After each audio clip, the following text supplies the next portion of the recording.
nice, okay. Ladies and gentlemen, friends and family, you're about to witness a once-in-a-lifetime event. This will be the only time that my wife will allow me to speak publicly on behalf of both of us.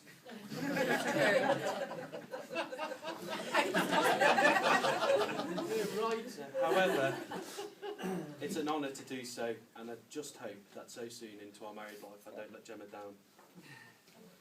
I'm not one for public speaking, and I thought I'd try looking on the internet for some tips. After a while, I found some really good stuff. But then I remembered that I was meant to be writing a speech.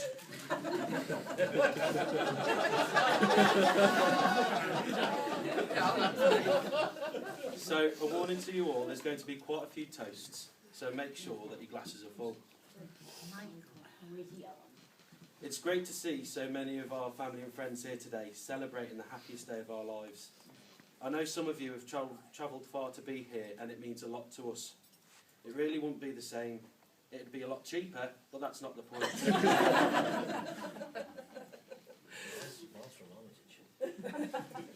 Unfortunately, not all our loved ones can be here today, but we know they are here in spirit, and they're not only in our thoughts, but more importantly, they're with us in our hearts.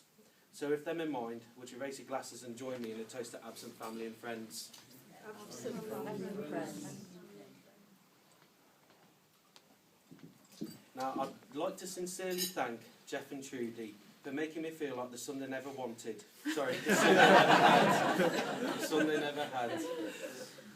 They've welcomed me into their family and allowed me to make an honest woman out of their beautiful daughter, to whom they've done a fantastic job in raising. So, to Jeff and Trudy. Jeff and Trudy. I only told you to look after them. I like this speech. What you've done, Dale. Now I'd like to mention a big thanks to my mum and dad. They've helped me enormously over the years and have seen me through the good and the bad. They've been there for me and I hope I've done them proud. I really can't ask for better parents, and I thank you for everything you've done. Not just for me, but for Gemma and Amelia. So thank you to John and Dolores. Now there's an unwritten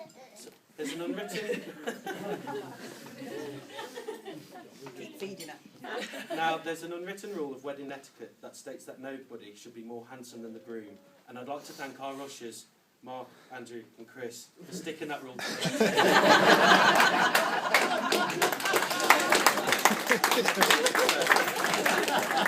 the ushers.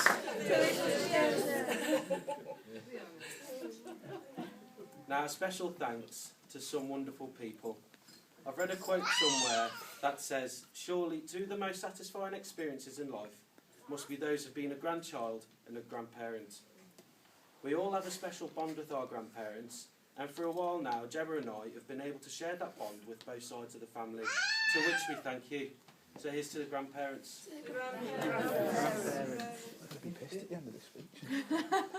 Now, apart from my wife, there's a couple of other ladies who have helped make this day what it is. Our beautiful daughter Amelia. You did a lot, didn't you, Todd? And Gemma's maid of honour, Emma. Thank you both for being such wonderful bridesmaids. So here's to the bridesmaids.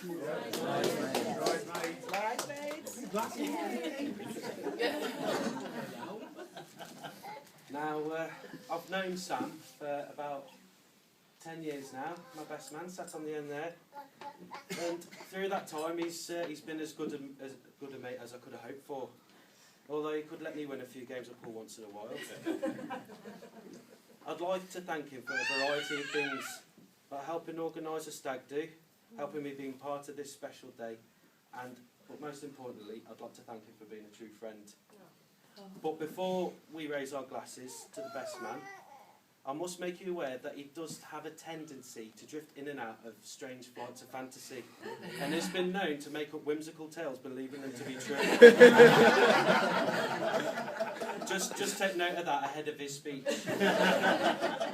As I say, he is a friend, and I don't like him to be upset, so if you humour him, maybe even join in with him on his story of make-believe, I'd really appreciate it.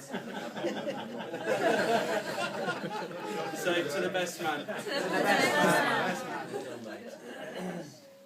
And finally, I'd like to thank my wife. My wife, it has a nice ring to it, for making me the happiest man in the world.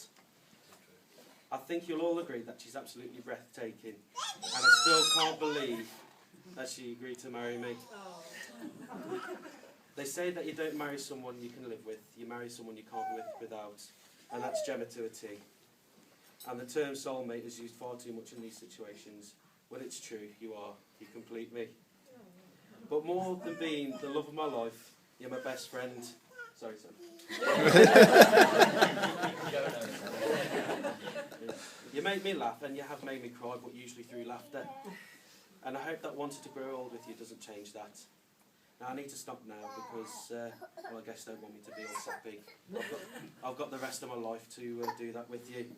So, ladies and gentlemen, please stand and raise your glasses to my wife, Gemma. Oh, stop.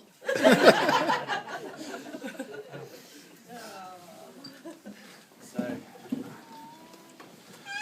now enough of sentiment and stale jokes. That responsibility's been passed on to the rest of you.